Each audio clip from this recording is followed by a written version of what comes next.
I'm excited to be here with you, and this is a great lesson in public speaking. Don't ever depend on your PowerPoint. That's the first lesson I'm going to share with you today. So I went to the College of Charleston. I graduated in 2002. Had some experiences with the business school, but my main involvement and my main takeaway from the college was the entrepreneurship courses that I took. And so it's always fascinating for me to come back and continue to get re-engaged and involved with the school. Every time I come back, there's more and more activity going on. There's more being done with the business school and with entrepreneurship. The word entrepreneurship for the school really has evolved over the past 12 years. I just sat in on a meeting that was based solely around the ICAP program, entrepreneurship classes, how to advance entrepreneurship, and how to have that continuity. So, you know, to Dave and his staff have just been incredible with it. So I'm going to tell you today, I'm going to tell you the story of my business, how I got started. I'm going to take it all the way back to the very beginning, which occurred right here at the College of Charleston, and then share with you that whole journey and that story and some things that I've learned along the way. So I'm going to take a step back and tell you first, I want to share with you who we are today. So my business today is ASP, which stands for America's Swimming Pool Company. And we are the nation's largest swimming pool maintenance, repair, and renovation franchise. So what we do, literally, we take care of swimming pools. We are the guys that are in your backyard that are cleaning the pools, repairing the pools, draining the pools down, and renovating the swimming pools. Today as a company, we have 75 franchise owners operating 180 franchise territories in 20 states. If I had my clicker, I'd show you that in fancy stats and pictures. But the point is, we've grown from $0 in revenue. We'll do approximately $29 million in revenue this year and $36 million in revenue next year. We have 325 owners and employees that are in the company nationwide. So that's who we are today. If you look at us as a snapshot today and look at our franchise owners, that's who we are and that's what we do. But today what I want to do more importantly than that is share with you my journey. It's one which takes me all the way back really to this very room. Spring 2002 really was my first interaction with entrepreneurship in the business school. So I grew up in Macon, Georgia, just south of Atlanta. I attended a high school there and came to the College of Charleston in '98. Graduated in 2002. Really can remember all the way back as young as 12 years old, selling baseball cards out of my parents' basement.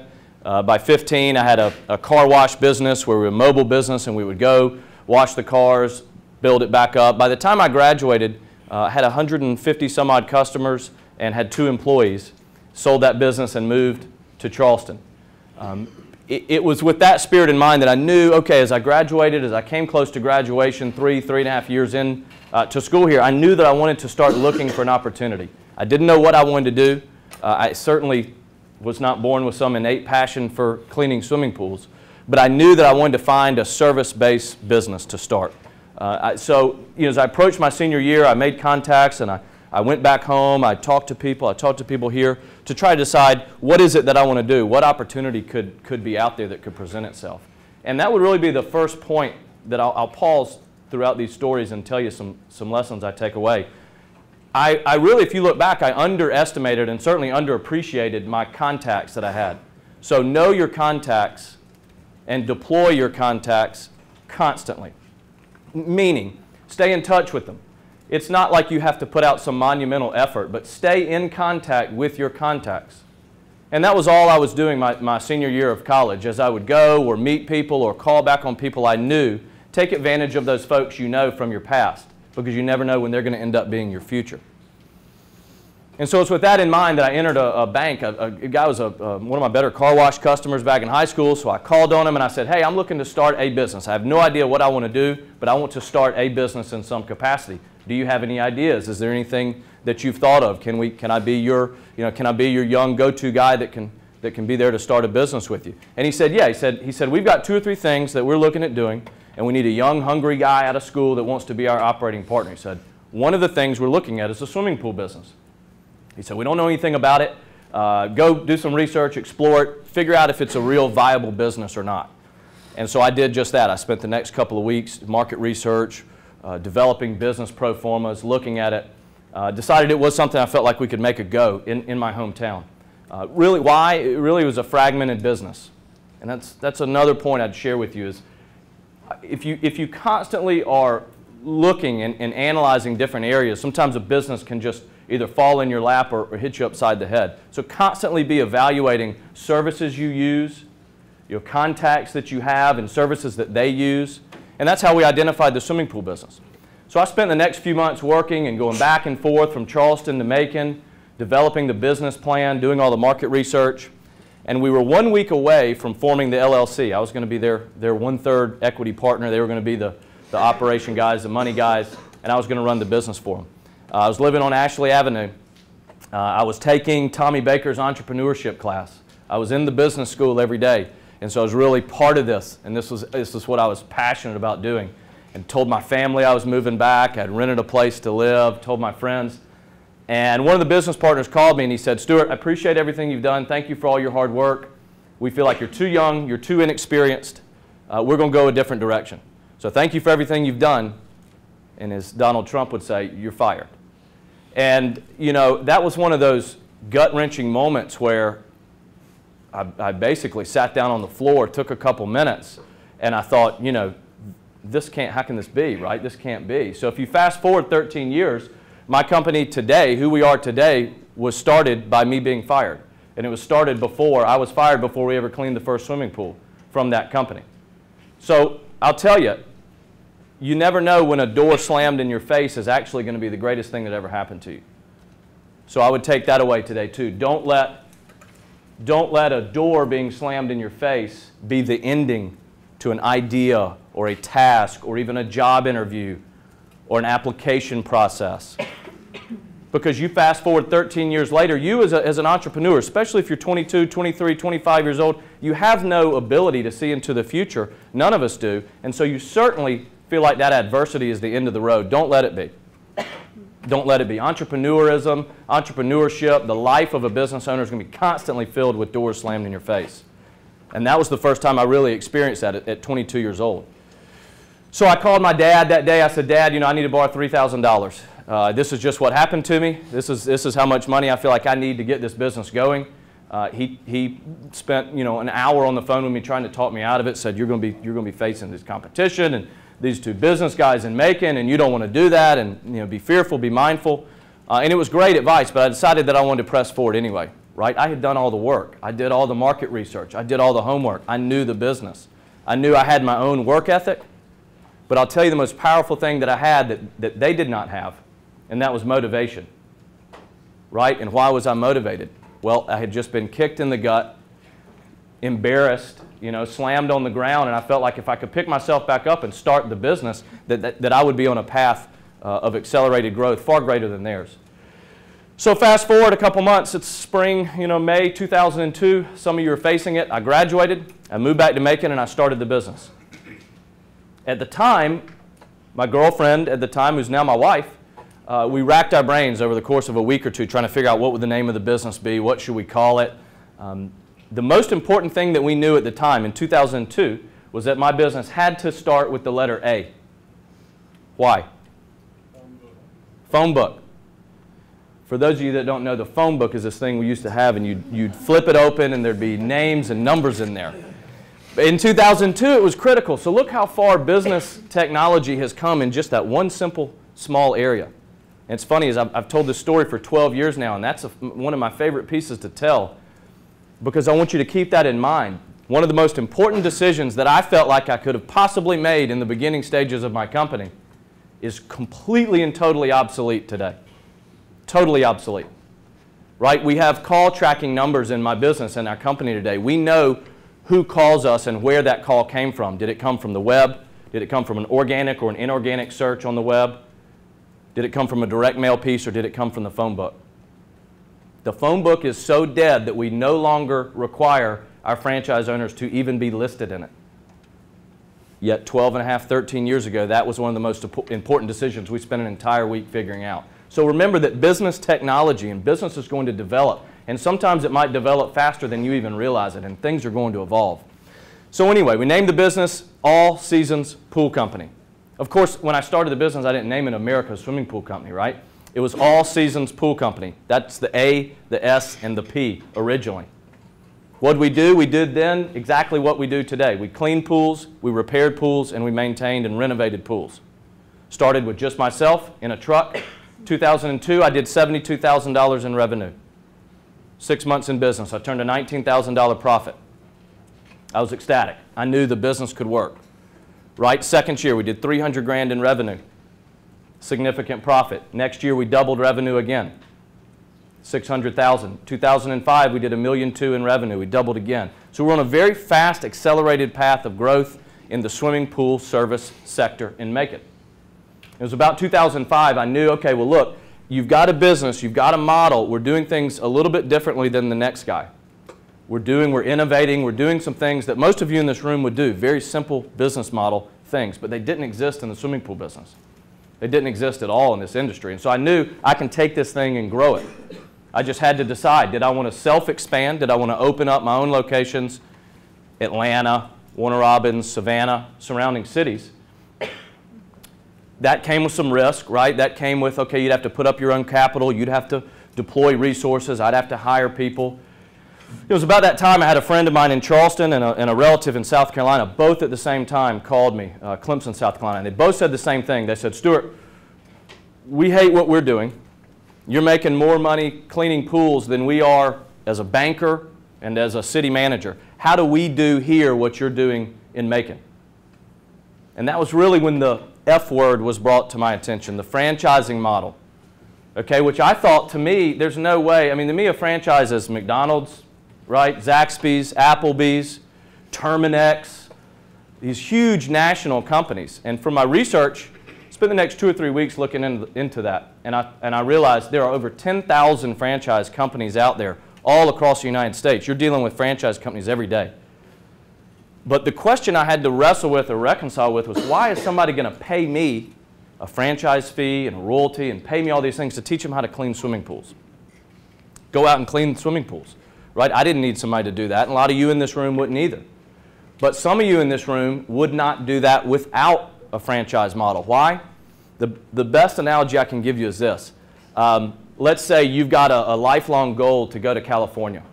Right? And you're going to drive to California. You and your girlfriend or boyfriend or mom or dad or whoever, you want to go to California.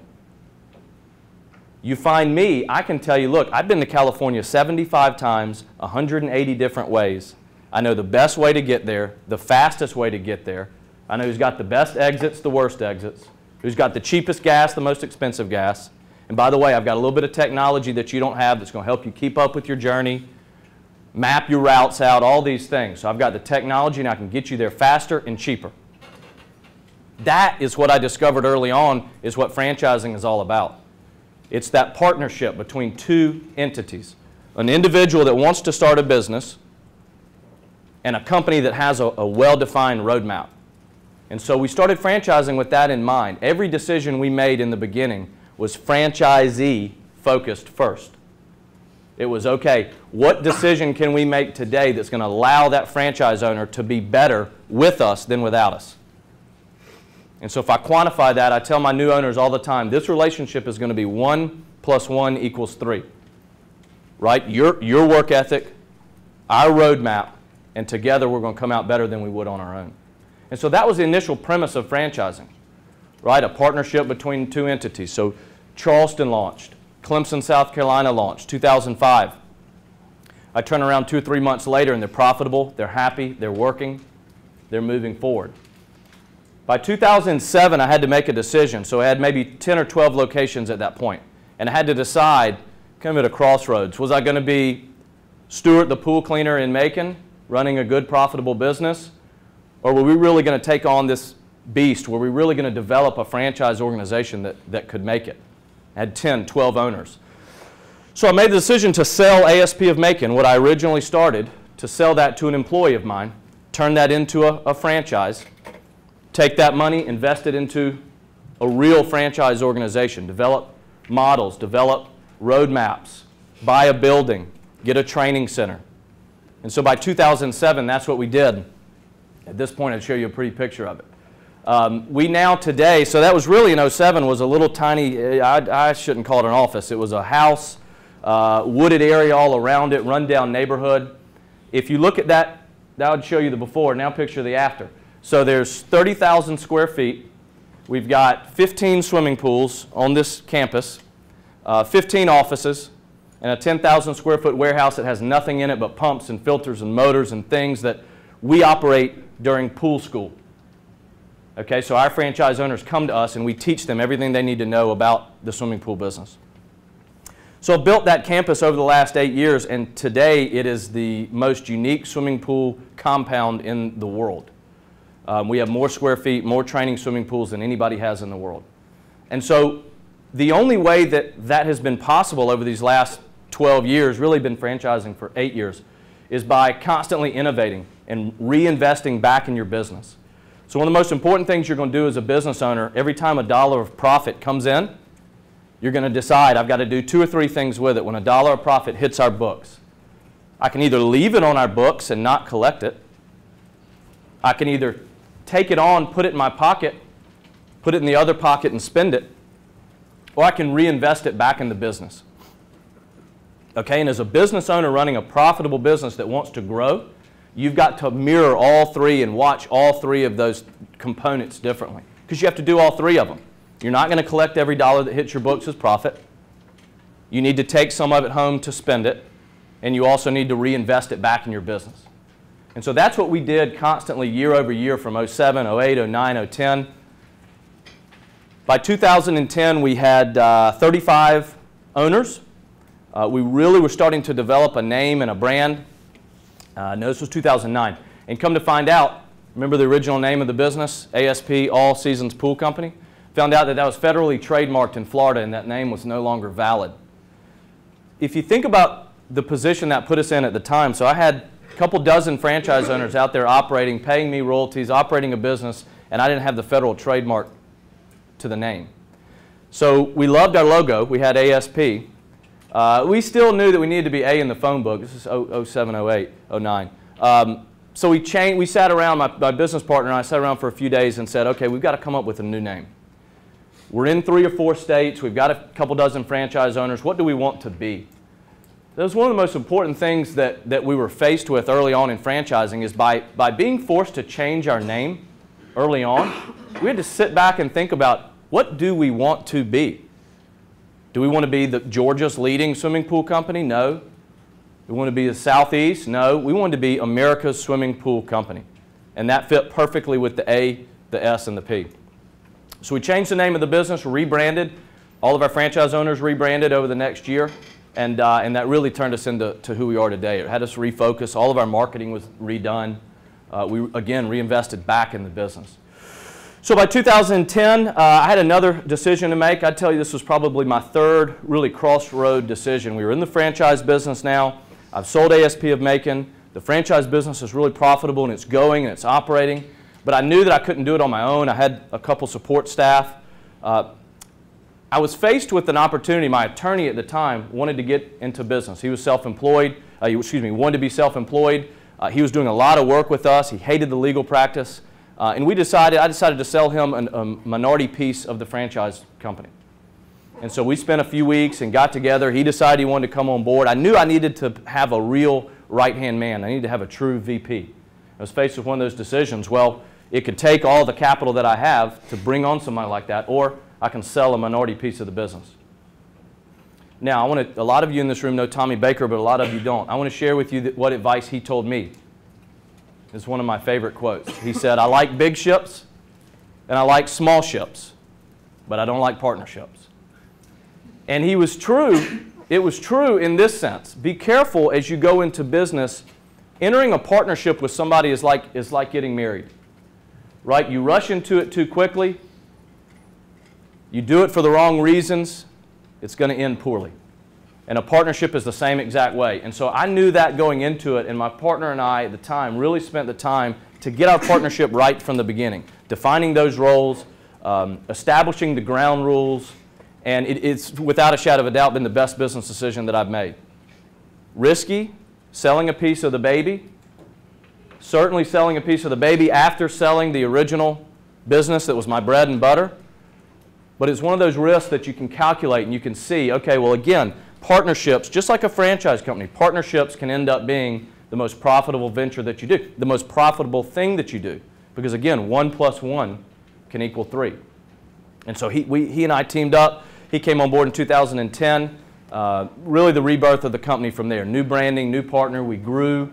By 2011, we added owners. We started seeing same-store double-digit sales. So not only were we adding new locations, those were great, but we were seeing our existing franchise owners grow year over year over year. Same-store sales increase. It's the most important number that I have in the franchise organization today. Fast forward all the way to today. So again, you know our campus, you know who we are, you know what we do. We will do $36 million in revenue in 2016. And we've got a 4-year roadmap, 4-year plan. By the year 2020, we will have 200 franchise owners operating about 500 franchise territories, and we project $100 million in system-wide revenue. How that's going to happen has got to be part of a well-executed plan, right? So know your plan, but also plan early, right? Plan early. A business plan is great, and Dr. Wyman will tell you, you've got to have it. You've got to have a business plan, but I'll tell you, sometimes it's about as valuable as the paper it's written on. And sometimes it can get in your way, right? So have a plan, stick to it, execute it early, but do not be afraid to deviate from that. Don't let a well-written, well-executed business plan that you got an A on, don't let that be a roadmap that you can't deviate from, right? Learn to adapt, adjust, shift, jive, change. And that's what we do as entrepreneurs. So be mindful of that as you enter the business world. That's where we're going. I would tell you, one of the most interesting things that I can tell you about today, about the business environment today, is really the evolution of the word entrepreneur. And again, all of you that are sitting in this room are either entrepreneurs, want to be entrepreneurs, have parents, friends, family that are, and you've got an interest in entrepreneur. Okay, but to be an entrepreneur, the U.S. has turned that into a verb, right? They're saying, well, I want to go out and excuse me, turn it into a noun. I want to go out and be an entrepreneur, right? They want to say, well, that guy's an entrepreneur, that girl's an entrepreneur, and it's a way to describe somebody. But really, to be an entrepreneur, again, I told you in the beginning, it comes from the word entreprendre, to undertake. So you've got to undertake something. And again, I'll end by telling you, the College of Charleston is doing just that today. They are innovating and undertaking something in order to change, in order to innovate and be better and move themselves forward. So know that as you go into the business world, that to be an entrepreneur means to innovate and to undertake and to do something. But again, even if you go out and get a degree and you're a veterinarian, you will end up being an entrepreneur. And you've got to understand that that means constantly innovating.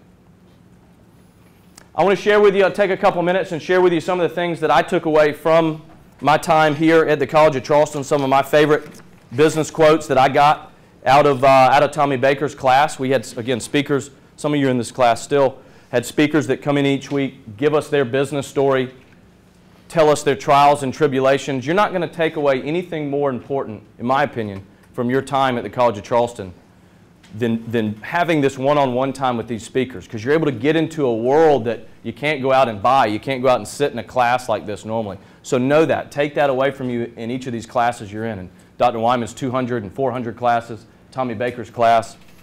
These are things, you know, this paper that this is written on, literally, I was given spring term 2002.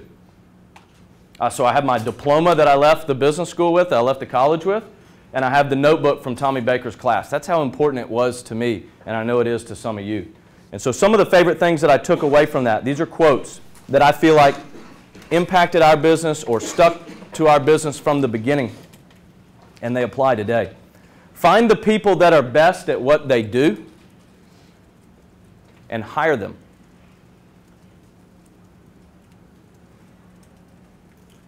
Find the people that are best at what they do and hire them. You could associate that with my business story as saying, well, that's why I developed a partnership with this individual, with Tom Swift. I found somebody that was really good at what they did. They understood our business, and either hire them or partner with them. Always run your business as a paranoid. This is one of my favorite quotes because at first when you hear this in the beginning, it sounds a little wacky. It sounds like, sci-fi business stuff that you're running around and you're constantly checking the pockets of your employees, and that's not what this quote actually really means. It means always run your business with a sense of paranoia about who's coming behind you, right? What's your competition doing? What's innovation doing? What's going to be different about business next year than it is this year? So always run your business as a paranoid. And that will leave you with that just enough doubt in your mind to constantly be thinking and looking and doing and maybe innovating. Don't misjudge enthusiasm for competence. This applies to my franchise organization today.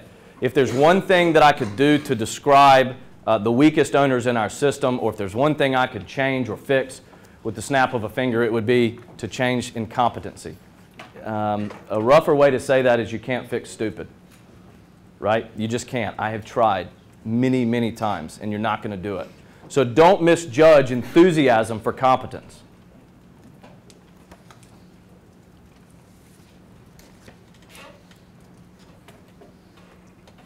There is no traffic on the extra mile. I love that one too. What does that mean? Work ethic. You work harder than the next guy, and the next guy, and the next guy. You all of a sudden are traveling on a road that doesn't have very much traffic around it. Well, then what can you do? Well, you can drive faster, drive more efficiently, right? So your work ethic, a lot of the time, no matter what it is you're doing, again, if you're writing software, if you're studying for medical school, it doesn't matter what you're doing. If you're operating at a higher level and with more competency and working harder, you're not surrounded by very much competition. And Tommy Baker is my second favorite quote that he said, "If you think you're good, you're done." And those of you that know Tommy know what he means by that. You've got to have a healthy, fine line as you're starting your business and as you're building your business. You've got to have a fine line between enthusiasm, competency. You've got to have that little bit of paranoia. So if you think about that quote, that ties it all together for me. As simple as that quote is, if you think you're good, you're done. That's my business story. That's my business journey. That's what's gotten me here today. And thank you for your time and your patience. Thank you. Thank you.